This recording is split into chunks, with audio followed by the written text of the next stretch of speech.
When the Lord restored the fortunes of Zion, we were like those who dream. Then our mouth was filled with laughter and our tongue with shouts of joy. And it was said among the nations, the Lord has done great things for them. The Lord has done great things for us, and we rejoiced. Restore our fortunes, O Lord, like the water courses in the Negeb. May those who sow in tears reap with shouts of joy. Those who go out weeping, bearing the seed of sowing, shall come home with shouts of joy, carrying their sheaves. The word of the Lord for the people of God. And the people of God said, thanks be to God. You may be seated. I've only done that 8 million times, and somehow it always gets caught on your tongue. So thankful for those that do that on a weekly basis. And, I know sometimes that it's hard, and we like to give you difficult texts to read. So that passage is an important one in the Jewish faith. We don't really get pilgrimages. We don't do pilgrimages. We don't have a lot of like what we would really define as like shared holy spaces, right? Like we don't know what that means. Maybe in our best understanding of what it means to be on pilgrimage, you think of what you're doing potentially this week. That you're on a pilgrimage to your parents' house or to a relative's house, or people are on a pilgrimage to your house. The Mendez family in first service told me that they are hosting 50 people for Thanksgiving, and I said, may the peace of God, which transcends all understanding, stand guard over your hearts and minds in Christ Jesus. And they said, yeah, just tell anybody if they want to come over. It doesn't really matter. After 50, it just gets blurry, so. But we don't understand really pilgrimages. That I had this image when I was thinking about it. And when I played football in high school, one of the things we do is we lost a lot. But what was really important for us is on our way home, whenever we would cross 50th and MacArthur, I went to Putnam City High School, so right there, 50th and MacArthur, we'd have to all on the bus sing the fight song together, right? Like it was this pilgrimage back home, and almost always with a heart of sorrow, we would sing these songs. And so I want you to have something as far as a mental image on what it means to be on pilgrimage as you think about this text that we just read. Psalm 126 is what I said, a psalm of ascent. It was a psalm, one of a collection of a dozen or so that they would sing or recite together as they would pilgrimage from wherever they were to Jerusalem as part of their 3 festivals over the course of the calendar year. And so they would recite these together. But Psalm 126, more specifically, is a psalm that a lot of the Jewish people will recite or sing after the Sabbath meal. Because it's something that they felt was important enough to recite often because it's so deeply ingrained in their story. And it's hard for us to understand a lot of the heart of what they're talking about because we don't always have a healthy understanding or a good understanding of what the exile was for the Jewish people. The exile was this moment in their history in the 6th century, 7th century, however that works. My brain just went blank. But in the BC is God had just warned his people, hey, if you don't stop doing the things I told you to do, like it's not going to go well for you. And I'm going to send you into exile. And they just kept giving themselves over to other gods. Even to the point where they began to sacrifice children as a reflection of the cultural worship around them. And God said, that's it. That's it. I warned you. You didn't listen. You didn't change. You didn't start taking care of people. You didn't start living the way I called you to live. And so that's it. I'm sending you to exile.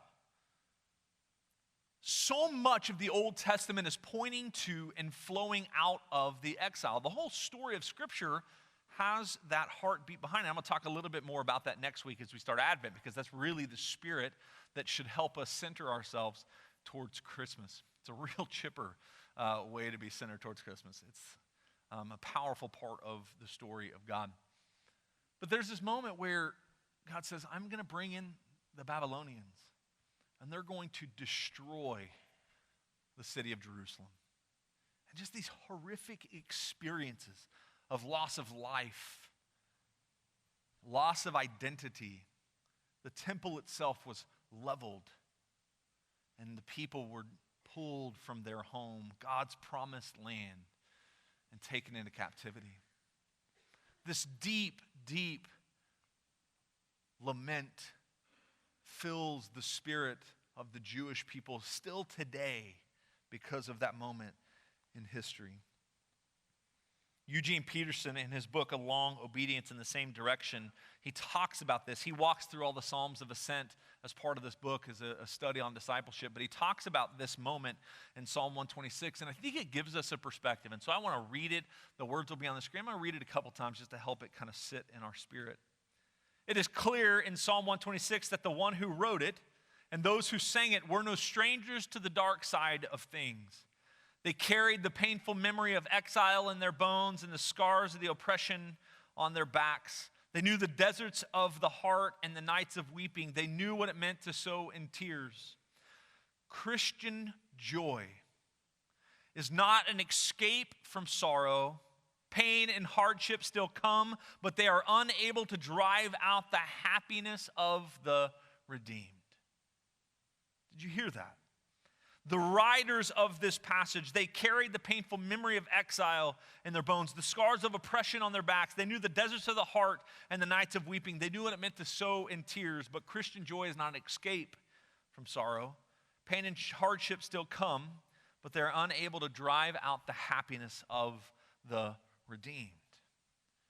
I think that's a powerful image to help us understand the words of this psalmist. In chapter 126, why they recite it consistently at their meals is they recognize that in the middle of the worst moment of their life, God still had a plan to redeem them, to bring them back.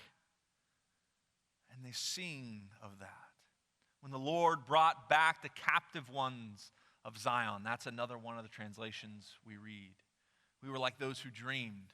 Our mouths were filled with laughter, our hearts and our tongues with joyful shouting. And it was said about them that the Lord has done great things for them. Even in the midst and after the hardest moment in their entire history, up until the 1940s, 1930s, 1940s, they still sung about God's goodness for them. What would drive a people to have that understanding of God's blessing and providence? Well, I believe that so much of our journey of faith is about shifting the perspective that we view the entire world around us, but specifically how we view the experience of life that we all share together. And I had a wonderful friend help me build something to help drive this image, because I think that sometimes for us to understand all that the Lord has done, we need to just kind of get something that reminds us of all of the blessings we have. And I know that since it is Advent season, that you thought that maybe this sheet was covering up Nathan dressed up as a scarecrow or a Thanksgiving turkey, but it's not, although that would have been amazing. So what you have here is like a scale. Can everybody see that? It should be on the screens here in just a second. So it's a scale, right? And both of them are empty, and it's relatively, as well as I could get it, even. But here's what happens in our life is if you view your life like this, if this is the view of how your human experience is, and then you start thinking about all the different experiences that go in your good bucket, all the things that God has blessed you with. It's like, man, I had a kid, and my kid is amazing, and everything is great. Yeah, and oh yeah, I forgot my wife is in the middle. I didn't forget that. Some of you maybe forgot that. My wife stands at the center of my life.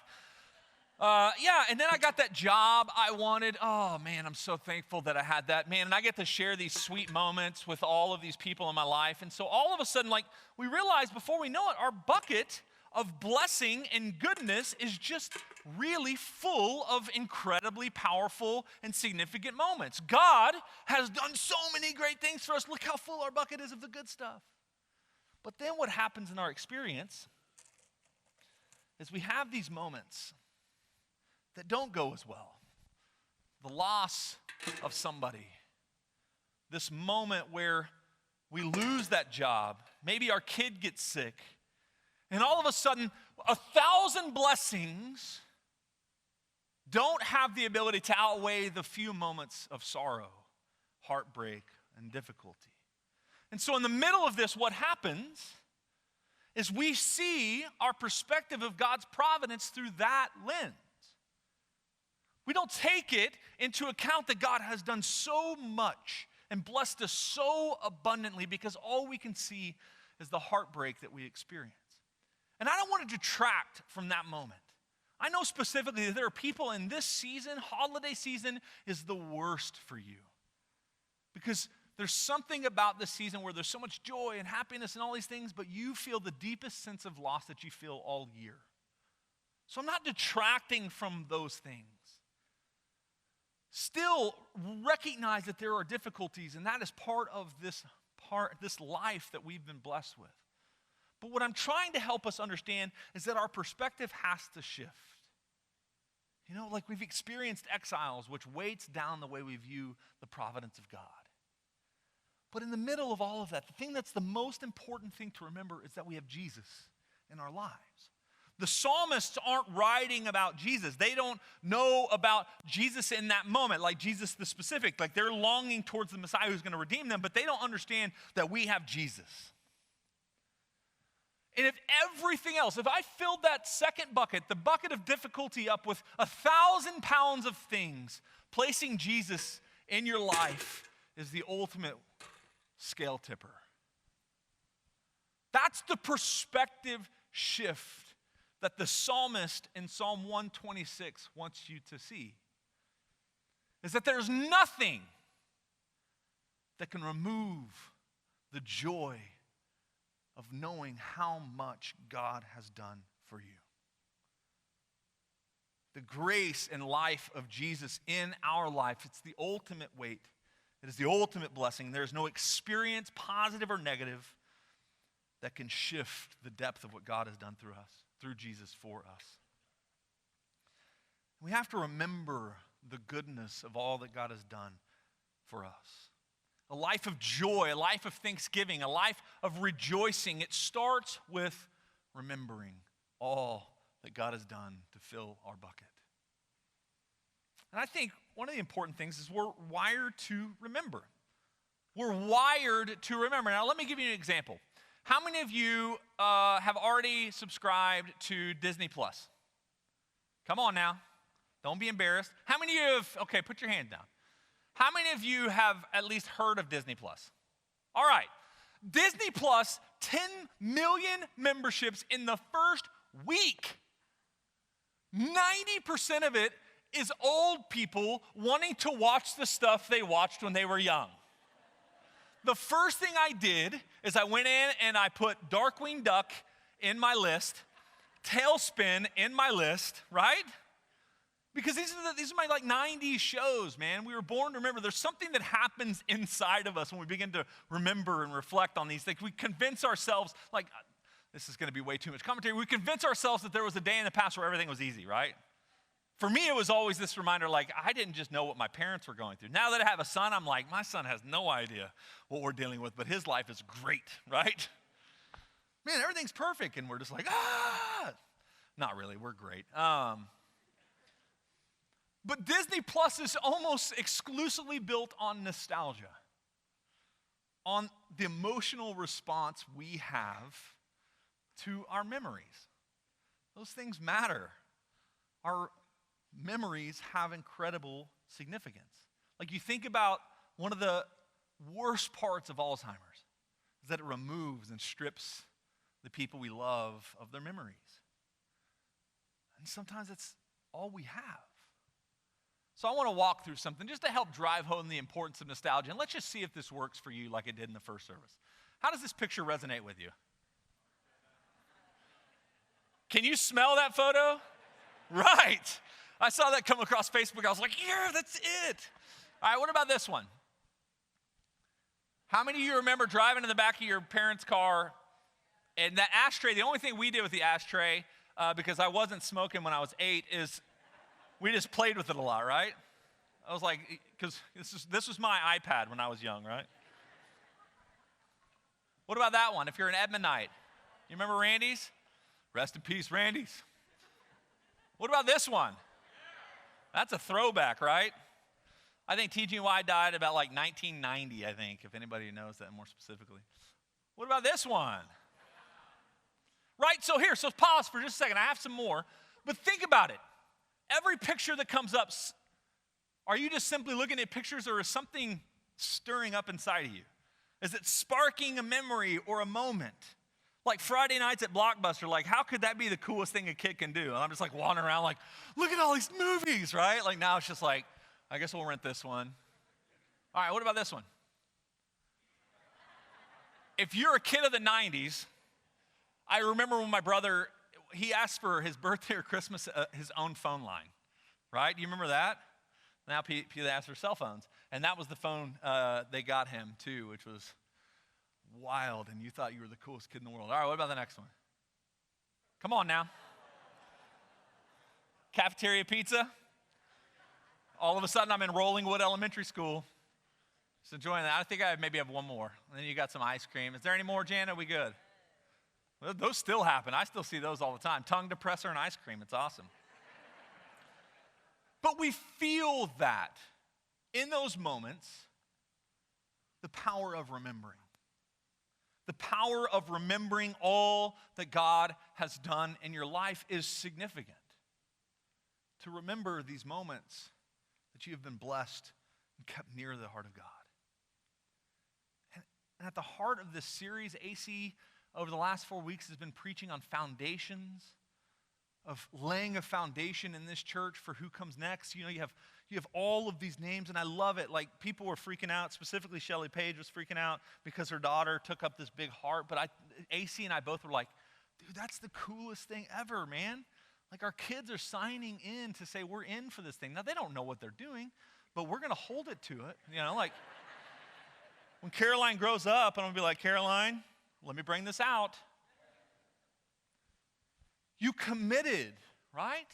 You committed to be a part of this thing right here. If you were here with us last week as we gave our commitment cards, which I want to remind you are here if you didn't get a chance to commit to 2020, we brought rocks, little blue stones, and all the kids walked through here with larger stones, and we put them in the outline of this cross, and Dwayne and Kelly Austin and Ruby Gableman got together and made this thing, and now it sits on our altar as a reminder that we're all in this thing together to create and build a foundation for who's next, to create and shape the memories of the generation that's after us, because we have to recognize in the middle of this that we want to leave a world and a church and a place that's better than the one that we inherited, right? That's the heart of this foundation series. It's that God has given us so much, and our response is a life of generosity poured out into the local church and into the world. So we have all of these tremendous symbols that we just think are so important. I can't wait to see this in 20 years and remember you. Because at the heart of these stones, this whole imagery that AC has been using is the heart of remembering. The beginning story, Joshua is leading the Israelites into the promised land, and they cross the Jordan River. And he says, as you step in the water with the Ark of the Covenant, as soon as your foot touches the water, it will recede, and you'll be able to walk through on dry land, just like I did at the Red Sea. And after they're over, Joshua says, grab all these rocks. We're going to keep them, 12 rocks for the 12 tribes. Grab all these because we're going to remember what God had done. But here's what the Israelites do, and this is the danger we have to be careful of, is they forgot. They forgot. They forgot all that God had done. And they started to seek and pursue all of these other things that they thought would provide what they forgot God did for them. And so these stones are memories. These stones are memories in our lives of the things that have made us and shaped us and formed us into who we've been and who we will be. You know, Thursday is Thanksgiving. It's not a surprise, I don't think. But I think the heart of gratitude comes from a reflection of all of the blessings that we have in our lives. And I know there are moments and seasons in your life where you don't feel that. You don't feel that. But a life that understands this is a life that responds in gratitude and thanksgiving. So what are you thankful for this year? Bigger than that, I'm going to give you a space. Who are you thankful for? And I know the easy answers, but here's what I want to do. We got plenty of time. I'm going to give you a couple minutes. How many of you have a cell phone?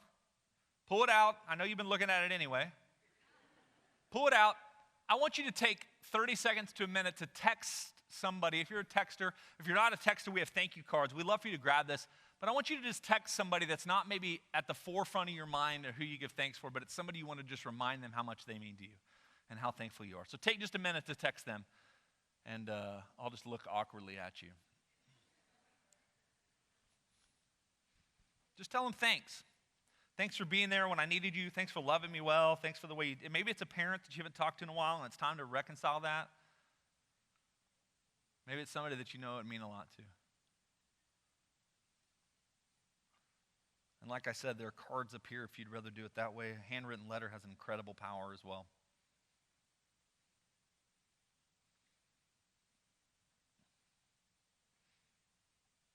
So one of the things for me is I got to sit with Catherine and keep texting. You're not going to bother me. Catherine and I got the blessing of sitting with these families that we recorded their testimonies for our Advent series. And Catherine and I recorded Harry and Shirley Liggett. Harry turned 94 on Monday, and we lost, their video got lost in the great hardware, the hard drive fail of 2019. And so our hard drive exploded and we lost their testimony. I'm going to go back and bother them again. And she was so relieved that we didn't have to watch her video. It was so funny. She's like, praise the Lord. She must have been praying against that hard drive. She's like, Lord, let that thing go.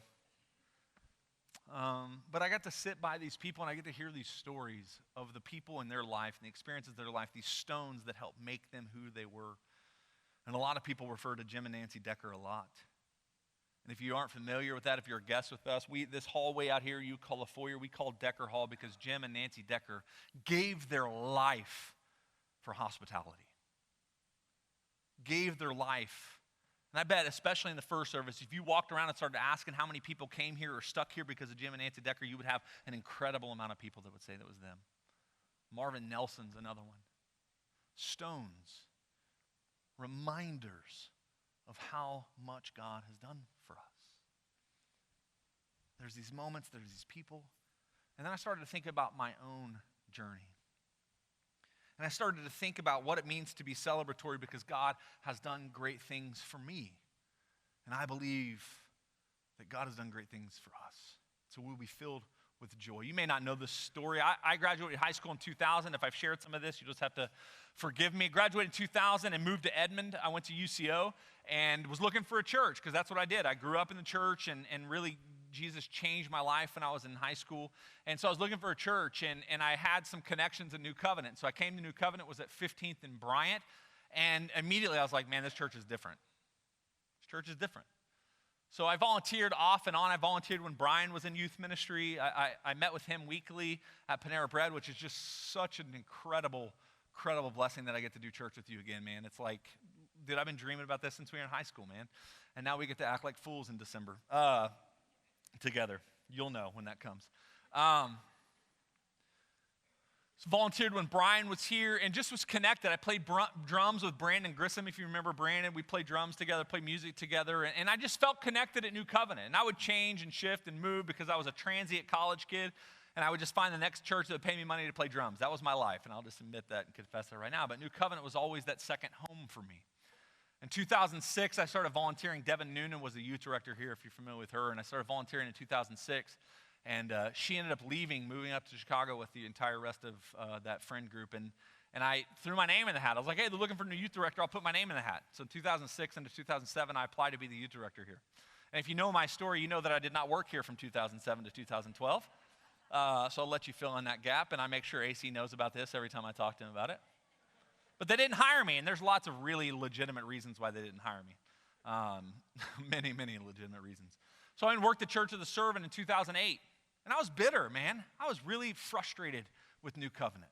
I even burned the north end down just in spite of it. Just kidding. I didn't.